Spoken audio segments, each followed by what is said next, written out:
We did a review with Plickers of whether or not people knew what a rubric was.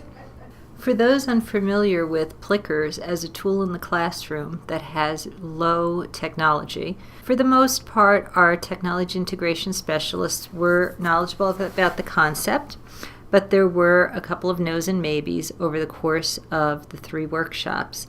And we worked together to define the fact that a rubric is a method of sharing with students in advance what items a teacher is going to look at in grading. And the students can use a rubric as they go through a program or as they go through a written assignment or truly anything that they are being graded on. It allows a teacher to grade the work with everybody knowing what the standard is. And it also gives the students the ability to check their work before they hand it in. If you have students with varying ability levels, it doesn't mean that you have to grade them stringently to the rubric. You certainly can accommodate students where they are in their learning. But for the majority of the students, a rubric gives you, on a scale of 1 to 4, or whatever your choice, different ways of looking at the work. So then we moved on to seeing if teachers used word processing rubrics in the classroom. The answer fell somewhere between yes sometimes and yes rarely to no. When you take a look at what a rubric has to offer, I believe that it can be useful a couple of times a year, depending on how many classes you see, to include those rubric skills.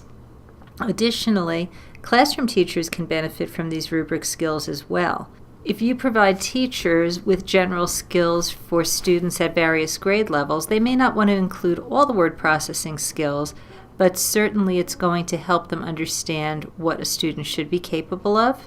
So for example, if a teacher in the 3rd grade has students typing sentences, and it can be in a word processing program, or it could simply be in answering a question in any online system, you could have a rubric entry that says the student consistently types the period after the last word in the sentence with 1 space afterwards.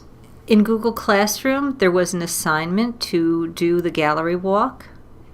The assignment also has a file that everyone can view called All Word Processing Skills. Questions that I gave to the teachers if they weren't sure what they wanted to talk about at a particular stop on the gallery walk. A link to the teaching value explaining what a gallery walk is. And finally, a word processing rubric that anyone in the Archdiocese can add to as they define word processing skills and define what those skills look like. After we were done with the gallery walk, the teachers shared what they noticed and what they wondered with the larger group. I demonstrated how to add word processing rubric entries.